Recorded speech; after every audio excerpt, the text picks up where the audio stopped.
ராதே கிருஷ்ணா. ஸ்ரீமதே ராமானுஜாய நமஹ.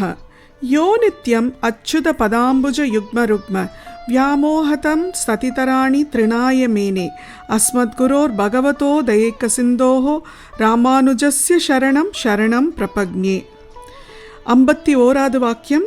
இங்கும் உண்டு என்றேனோ பிரகலாதனைப் போலே, இங்கில்லை என்றேனோ ததிபாண்டனைப் போலே, காட்டுக்கு போனேனோ பெருமாளைப் போலே, கண்டு வந்தேன் என்றேனோ திருவடியைப் போலே, இரு கையும் விட்டேனோ திரௌபதியைப் போலே, இங்கு பால் பொங்கும் என்றேனோ வடுக நம்பியைப் போலே, இருமிடரை பிடித்தேனோ செல்வப்பிள்ளையைப் போலே, நில்லென பெற்றேனோ இடையாற்றூர் நம்பியை போலே. இதுதான் ப்ரீவியஸாக பார்த்த வாக்கியம். இப்போது ரொம்ப அழகான ஒரு வாக்கியம் சொல்கிறா.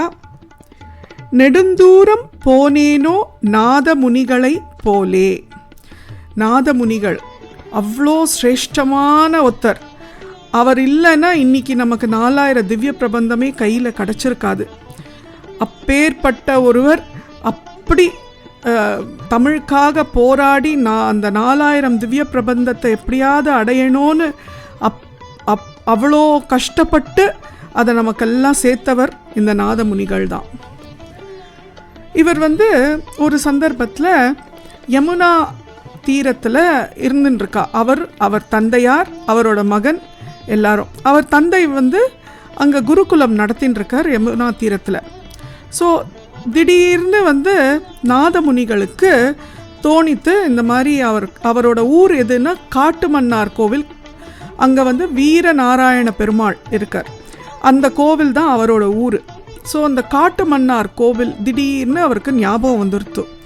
அவர் உடனே அவர் அப்பா கிட்ட பர்மிஷன் வாங்கி, நான் காட்டுமன்னார் கோவிலுக்கு திரும்பியும் போகலான்னு இது தீர்மானம் பண்ணியிருக்கேன், நான் அதனால் போகிறேன் அப்படின்னு சொல்கிறார்.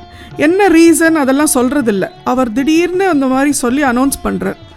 உடனே அவள் அப்பாவும் சரி ஓகே அப்படின்னு சொல்லிட்டு அவளாமும் கிளம்பிடுறா. எல்லாரும் கிளம்பி இவாளோட காட்டுமன்னார் கோவிலுக்கு எல்லாரும் வர வழியில் இவருக்கு ஒரு இடத்துல நல்ல நல்ல அனுபூதிகள் இவருக்கு கிடைக்கிறது. வர வழியில் ஒரு இடத்துல ஒரு சின்ன பையன் புல்லாங்கல் ஊதுற சத்தம் கேட்கறது. அந்த பையன் ஏதோ ஒரு பாசுரம் சொல்கிற மாதிரி கேட்கறது. ஸோ இவருக்கு ரொம்ப ஆச்சரியமாக இருக்குது. அந்த பாசுரத்தை கேட்ட உடனே இந்த பாசுரம் எங்கேருந்து வந்ததுன்ற ஒரு ஆர்வம் வருது. அவர் எங்கேருந்தோ இந்த பாசுரம் வந்திருக்கு, இது எந்த பாசுரம்னு அந்த பையனை நிறுத்தி கேட்டால் அந்த பையன் சிரிச்சுட்டு போயிடுறான், ஒன்றும் சொல்கிறதில்ல. ஸோ இந்த மாதிரி ஒரு அனுபவம் நடந்தது. இவர் யார்கிட்டையும் அதை சொல்கிறதில்ல. அவர் பாட்டுக்கு அதை வச்சுட்டுருக்கார். மனசில் ஆனால் போட்டு அவருக்கு உளைச்சலாக இருக்குது. இந்த பாசுரம் எப்படி அந்த சிறுவன் சொன்னால், அது என்ன பாசுரம், அதில் என்ன அந்த அர்த்தத்தை பார்த்தா அவ்வளோ அழகாக இருக்கே அப்படின்னு அவருக்கு ஒரு தமிழில் பாசுரம் ரொம்ப அற்புதமான ஒரு பாசுரமாக இருக்கே, இது எங்கேருந்து அந்த பையன் கற்றுண்டான், எவ்வளோ அழகாக சொன்னானே அப்படின்ட்டு யோசனை பண்ணின்னு வரார். அதுக்குள்ளே என்ன ஆகிடுறது, திடீர்னு அவள் வந்துட்டுருக்கா, அந்த காட்டு வழியாக வந்துட்டுருக்கா ஊருக்கு. அப்போது திடீர்னு அவள் அப்பா காணாமல் போய்ட்றா. பார்த்தா எல்லாரும் தேடி தேடி பார்க்குறா. திடீர்னு பார்த்தா அவர் மூர்ச்சையாக எங்கேயோ இருக்கா. மூர்ச்சையாக இருந்த உடனே எப்படி அவரை இது பண்ணுறது, மூர்ச்சையிலேருந்து அவரை எழுப்புறது அப்படின்லாம் பார்த்துட்டு இருக்கிறதுக்குள்ளே இன்னொரு சிறுவன் வரான். வந்துட்டு அவன் இந்த ஊரில் இந்த மாதிரி நடந்து போச்சு, மூர்ச்சையாகிறதெல்லாம் ரொம்ப சகஜம் அப்படின்ட்டு நான் ஒரு பச்சளை வைத்தியம் பண்ணுறேன்னு சொல்லிவிட்டு அவன் எங்கேருந்தோ ஒரு இலையை பறிச்சுன்னு பச்சை இலையில் வைத்தியம் பண்ணி அவள் அப்பாவோட மூர்ச்சையை இது பண்ணி எழுப்பி சரியாக்கிடுறான். அப்புறம் பார்த்தா அந்த பையனும் அதே பாட்டை பாடுறான். இவருக்கு ஆச்சரியமாக இருக்குது, இதே பாசுரத்தை இந்த பையனும் பாடுறானே அப்படின்னு அந்த பையனை கேட்கறதுக்குள்ளே அந்த பையன் ஓடி போய்ட்றான். ஸோ இவருக்கு இன்னும் அந்த அவரோட க்யூரியாசிட்டி அப்படியே இன்னும் இன்க்ரீஸ் ஆகிடுறது.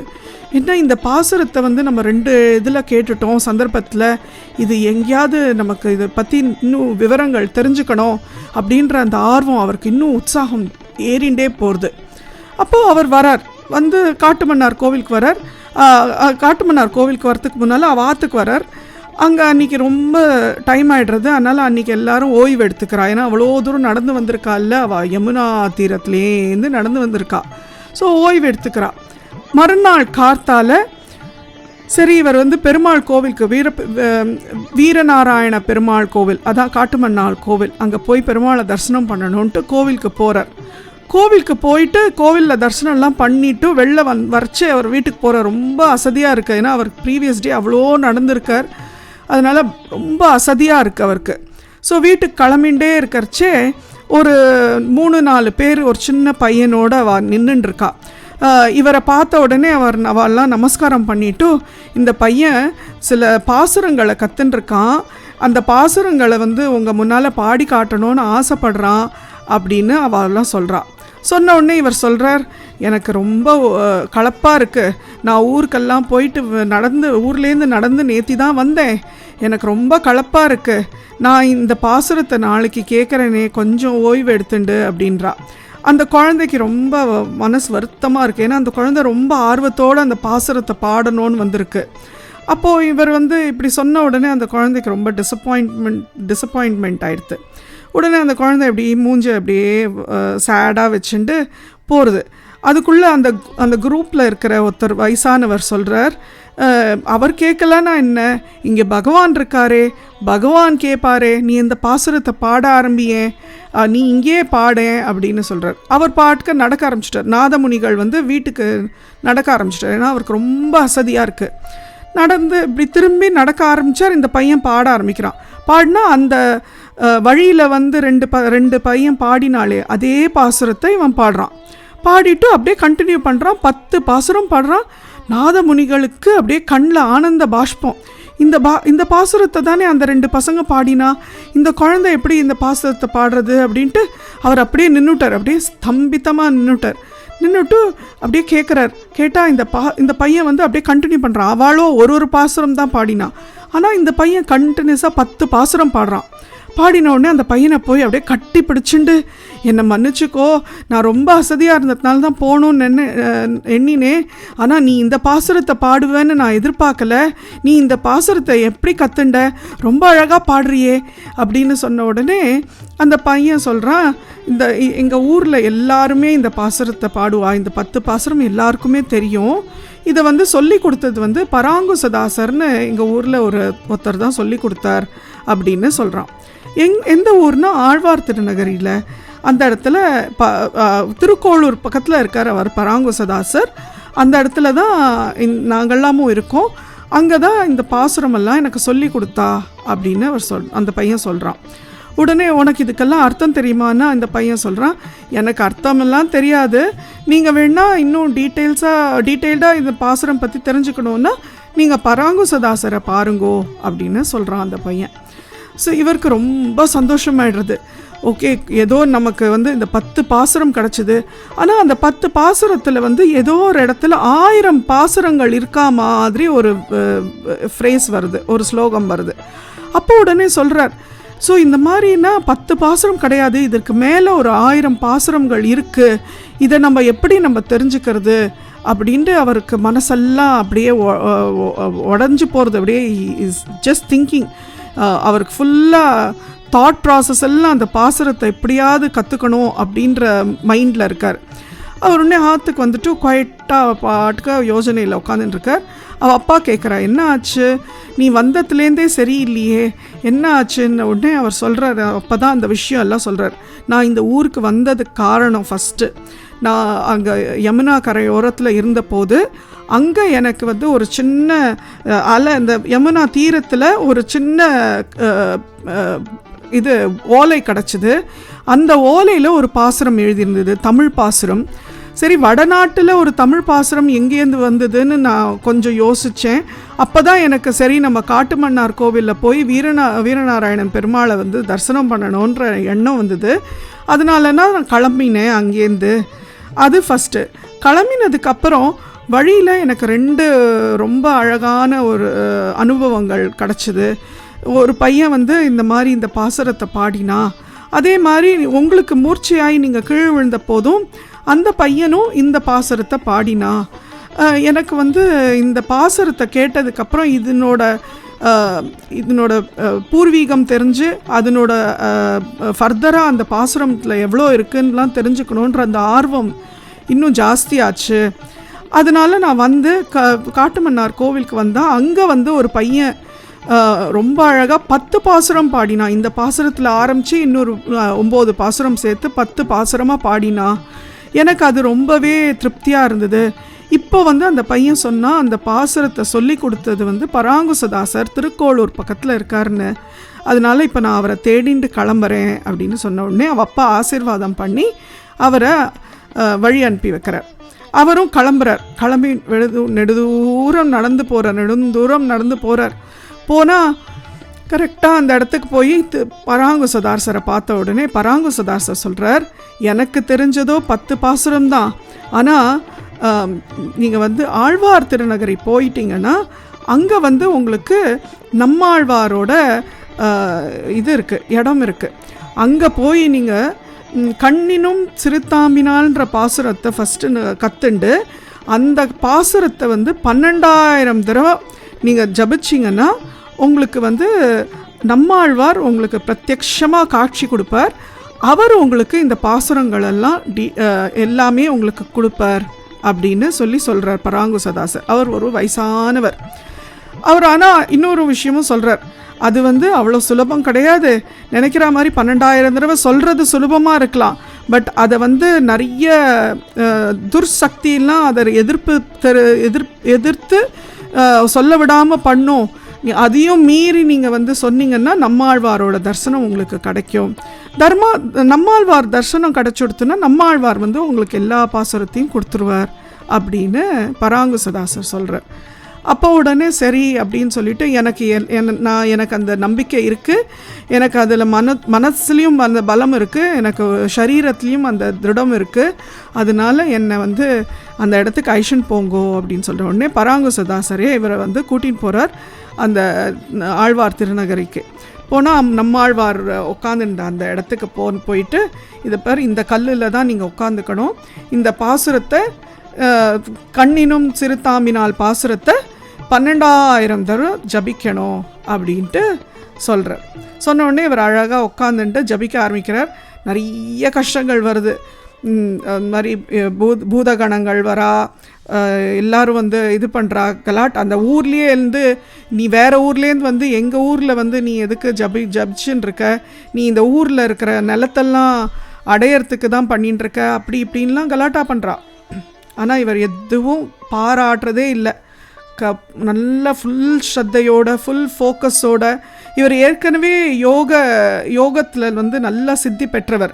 அவர் யோகத்தில் வந்துட்டார்னா அப்படியே ஃபுல்லாக ட்ரான்ஸில் மாறிடுவர். அந்த மாதிரியான ஒரு சித்த புருஷர் தான் இவர் நாதமுனிகள். அதனால் அங்கே உட்காந்துட்டு எந்த இதுக்கும் எந்த கான்சன்ட்ரேஷன் எப்படியுமே தப்பாமல் அவரை வந்து ஃபுல் ஃபோக்கஸோட 12,000 தடவை இந்த பாசுரத்தை அழகாக பாடின உடனே நம்மாழ்வார் எதிர்க்க பிரத்யக்ஷமாக வந்துடுறார். வந்த உடனே இவருக்கு ஆசீர்வாதம் பண்ணிவிட்டு இவருக்கு ரொம்ப சந்தோஷம். ஆசீர்வாதம் பண்ணி இவருக்கு வந்து அழகாக இந்த 4,000 திவ்ய பிரபந்தத்தையும் கொடுக்குறார். ஆக்சுவலாக முதல்ல அந்த 1000 பாசுரத்தை கொடுத்துட்டு அதுக்கப்புறம் மற்ற ஆழ்வார்களெல்லாம் எழுதின அத்தனை பாசுரம் மொத்தம் 4,000 பாசுரங்கள் அத்தனையும் நாதமுனிகிட்ட கொடுத்துட்டு இனிமே நீ இதை வந்து ஊருக்கெல்லாம் பரப்பக்கூடிய அந்த பொறுப்பும் உன்னோடையது அப்படின்னு கொடுத்துட்றார். ஸோ அந்த மாதிரி கொடுத்து அது மட்டும் இல்லாமல் அவருக்கு அனுகிரகம் பண்ணி பவிஷ்யதாச்சாரியரோட விக்கிரகமும் ஒன்று கொடுக்குறார். யாரோட விக்கிரகம்? பவிஷ்யதாச்சாரியரோட விக்கிரகம் யாருன்னா ஸ்வயம் ராமானுஜரோட விக்கிரகம் தான் நம்மாழ்வார் வந்து இவர்கிட்ட கொடுக்குறார். கொடுத்த உடனே இவர் ரொம்ப சந்தோஷமாக ராமானுஜரோட விக்கிரகத்தையும் வாங்கிட்டு அழகாக அந்த பாசுரங்களையும் வாங்கிட்டு ஊர் ஊராக போய் பரப்புறாராம். நடந்தே போய் பரப்புறார். ஸோ நெடுந்தூரம் நடந்து போய் இந்த பாசுரங்களெல்லாம் எல்லா ஜனங்களுக்கும் வந்து சேரணும்ன்ட்டு அப்படி பரப்பினவர் தான் இந்த நாதமுனிகள். ஸோ இந்த விஷயத்தை தான் பெண் பிள்ளை சொல்கிறார். எப்பேற்பட்ட ஒரு இது அவருக்கு அந்த பக்தி எப்படி இருந்ததுன்னா பாசுரத்தை வந்து ஆர்வத்தோடு அடையணும்னு அடைஞ்சி எல்லாருக்கும் கொடுக்கணுன்ற அந்த ஆர்வம் இருந்தது. அவர் நடந்து போனது வந்து பாசுரத்தை வந்து தேடி தான் போனாரே தவிர என்ன மாதிரி அடியாள் ஊரை விட்டு வெளியே போகணுன்றதுனால போகிற மாதிரி இல்லையே. அடியாள் வந்து மொசல் புழுக்க சுவாமி, வரப்பில் கடந்தா என்ன வயலில் கடந்தா என்ன, என்னால் எந்த பிரயோஜனமும் இல்லை சுவாமி அப்படின்னு யார்கிட்ட சொல்கிறா? ஸ்வயம் ராமானுஜர்கிட்டயே சொல்கிறா. ராமானுஜருக்கு நாதமுனிகள்னா அப்படி ஒரு அபிமானம். கார்த்தால எழுந்ததும் எல்லாரையும் நினச்சிப்பார்ல, அப்போ ஃபஸ்ட்டு நாதமுனிகளை தான் நினச்சின்னு எழுந்துப்பாராம். அப்பேற்பட்ட ஒரு அபிமானம் ராமானுஜருக்கு நாதமுனிகள் மேலே. நாதமுனிகள் பற்றி இன்னும் 2-3 விஷயங்கள் சொல்கிறதுக்கு இருக்குது. ஒன்று வந்து அவர் தியானத்தில் இருப்பார், எப்போதுமே சதா தியானத்தில் இருப்பார். அப்போது ஒரு தடவை தியானத்தில் இருந்தபோது தியானம் முடிஞ்ச உடனே அவரோட சிஷ்யர்கள்லாம் வந்து சொன்னாலாம், இந்த மாதிரி ஒரு ஆண் மகனும் கூட ஒரு 10 பெண்களும் வந்தார் உங்களை பார்க்கறதுக்கு அப்படின்னு. அப்போ உடனே இவர் கண்ணு திறந்தவுடனே அப்படியான்ட்டு இவர் அழுதுண்டே ஓடுறாராம். ஓடுறாராம் அவளை தேடிண்டு. போனால் காட்டு வழிக்கு போயிட்டாராம். அங்கே போனால் கேட்டான்னா ஒரு ராஜாவும் அவர் கூட இருந்த மகாராணியெல்லாம் வந்திருந்தா உங்களை தேடிண்டு அப்படின்னு சொல்கிறாராம். இவருக்கு ஆனால் கிருஷ்ணர் கூட வந்த கோபிகர்கள் அப்படின்ற மாதிரி தான் இவருக்கு தெரிஞ்சுதான். ஸோ இவர் எடுத்துக்கிற பார்வை எல்லாமே ஆன்மீகமான ஒரு வழி தான். ஸோ அதனால் இவர் உடனே ஐயோ நம்ம கிருஷ்ணரையும் கோபிகளையும் மிஸ் பண்ணிட்டோமே அப்படின்னு ஃபீல் பண்ணிட்டாராம். இன்னொரு சந்தர்ப்பத்தில் ஒரு மகாபாரதத்தில் ஒரு கதை இருக்குது. இது காதால் கேட்குற கதை. கிருஷ்ணர் ஒரு தடவை தர்மர் கிருஷ்ணர்கிட்ட போயிட்டு கேட்குறாராம், நம்ம ஊரெல்லாம் எப்படி இருக்குது, என்ன மாதிரி ஊரில் இருக்கிற ஜனங்கள்லாம் என்ன மாதிரி எப்பேற்பட்ட ஜனங்கள்னு கேட்குறாராம்.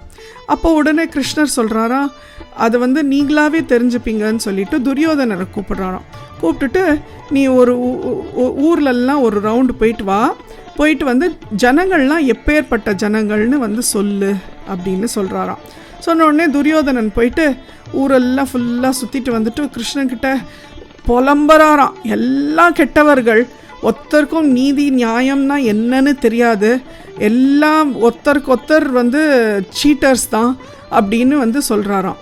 சொன்ன உடனே கிருஷ்ணர் சரி ஓகே அப்படின்னு சொல்லிட்டு இப்போ தர்மரை கூப்பிட்டு நீ போய் ஊரெல்லாம் பார்த்துட்டு சொல்லுன்னொடனே ஊரில் எல்லாரும் நல்லவர்கள், எல்லாரும் தர்மத்தை கடைப்பிடிக்கிறவர்கள், அத்தனை பேரும் அவ்வளோ ஹெல்ப்ஃபுல்லாக இருக்கா அப்படின்னு தர்மர் சொல்கிறாராம். அதே ஊர் அதே ஜனங்கள், இருவருக்கு வேறு கருத்து வேறுபாடு. எப்படின்னா அவ பார்க்கறதுல தான் எல்லாருமே இருக்கான்றது. இப்போ ஒருத்தரை முதலியே இப்போ யாரையோ மீட் பண்ண போகிறோன்னு வச்சுக்கோங்க, அவளை ஏற்கனவே இன்னொருத்தருக்கு தெரியும், அவள் நம்மளுக்கு அவளை பற்றி சொல்கிறான்னு வச்சுக்கோங்க.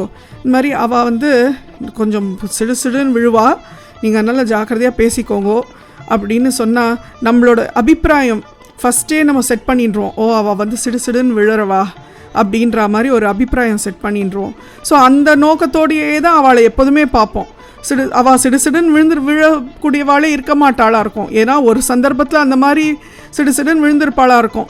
அதை வச்சுன்னு இந்த நண்பர் நமக்கு சொன்னதுனால நம்மளோட மைண்ட் செட்டு டோட்டலாக அவளை பற்றி அப்படியே மாறிடுறது. அந்த மாதிரி நம்மளோட mind set it gets influenced by other people. So அந்த மாதிரி இருக்கக்கூடாது. நம்ம என்ன நினைக்கிறோம், நம்ம என்ன இது பண்ணுறோம் அப்படிங்கிறது தான், நம்மளோட கண்ணோட்டம் தான் ரொம்ப முக்கியம். மஞ்சக்காமாவில் இருந்ததுன்னா எதை பார்த்தாலும் மஞ்சளாக தான் தெரியும். அந்த மாதிரி தான் இதுவும். ஸோ வாழ்க்கையிலையும் அந்த மாதிரி தான். ஸோ அந்த மாதிரி நாதமுனிகளுக்கு யாரை பார்த்தாலும் பகவானாவே தெரியுமா. இப்போது ஒரு சந்தர்ப்பத்தில் என்ன ஆச்சா, அவருக்கு இவர் இதே மாதிரி தியானத்தில் இருந்திருக்கார். சிஷ்யர்கள் தியானம் முடிஞ்ச உடனே சிஷ்யர்கள்லாம் சொன்னால் 2 பேர் வில்லி, ஒரு லேடி அண்ட் ஒரு குரங்கு வந்தா. வில்லின்னா வில்லு வச்சுட்டுருக்கிறவா, அஜானுபாமா வில்லு வச்சுட்டுருக்கிறவா 2 பேர், ஒரு லேடி அண்ட் ஒரு குரங்கை தூக்கின்னு வந்தா அப்படின்னு சொல்கிறாளாம். சொன்ன உடனே இவர் அப்படியே ஓடுறார், கதறி அடிச்சுன்னு ஓடுறார். ஐயோ நம்ம மிஸ் பண்ணிட்டோமே, நம்ம தியானத்தில் இருந்துட்டோமே அப்படின்னு சொல்லிட்டு தேடின்னு போகிறார். வெகு தூரம் போகிறார். தேடி தேடி தேடி பார்த்துன்னு போகிறார், எங்கே இவ வந்தா எங்கே வந்தான்னு. ஏன் தேடுறான்னு எல்லாரும் கேட்குறா, சிஷ்யர்கள்லாம் வந்து கேட்குறா, ஏன் இவ்வளோ ஓடுறேள் அப்படின்ன உடனே அவர் சொல்கிறார், யாரு தெரியலையா உனக்கு, ராமர், லக்ஷ்மணர், சீத்தையும் ஹனுமாரும் வந்திருக்கா, நான் பார்க்காம விட்டுட்டேனே, தியானத்தில் இருந்துட்டேனே அப்படின்னு தேடின்னு அப்படியே மயக்கமாய் கீழ் விழுந்துடுறார். விழுந்து அப்படியே மோட்சம் அடைஞ்சுடுறார் நாதமுனிகள். ஸோ அப்பேற்பட்ட ஒரு அற்புதமான ஒரு பர்சன் தான் நாதமுனிகள். ஸோ இதை தான் அழகாக பெண் பிள்ளை சொல்கிறா, எப்பேற்பட்ட ஒரு நாதமுனிகள் எல்லா விஷயத்தையும் எல்லாருக்கும் கொடுக்கணும், எல்லாருக்கும் பகிர்ந்துக்கணும், அதை பற்றி இன்னும் கண்டுபிடிக்கணும். 10 பாசுரம், ஒரே ஒரு பாசுரம் கிடச்சிது அது போராது, 10 பாசுரம் கிடச்சிது அது போராது, 1000 பாசுரம் கிடச்சிது அது போராது, 4000 பாசுரம் எல்லாத்தையும் வாங்கி அத்தனையும் இந்த மக்களுக்கு கொடுத்துருக்கிறவர் தான் நாதமுனிகள். அந்த மாதிரி அடியாள் இல்லையே சுவாமி, அடியாள் ஊரை விட்டு தானே கிளம்பணும்னு பார்த்துட்டுருக்கேன் அப்படின்னு சொன்னோடனே ராமானுஜர் அப்படியே அசந்து போகிறாளாம். பெண் பிள்ளையை பார்த்து, என்ன எப்படி ஒரு ஞானம் பாரு அந்த பெண் பிள்ளைக்கு, எவ்வளோ அழகாக கம்பேரிசன் பண்ணுறா பாரு, நாதமுனிகளை போட கம்பேரிசன் பண்ணிட்டா பாரு அவளோட பக்தியை. இந்த பெண் பிள்ளை வந்து சாதாரணவ இல்லை, இவன் பரம ஞானி இவ அப்படின்னு மனசில் நினச்சிக்கிறாளாம். ஸோ இந்த வாக்கியம், நெடுந்தூரம் போனேனோ நாதமுனிகளை போலே. ராதே கிருஷ்ணா. ஸ்ரீமதே ராமானுஜாய நமஹ.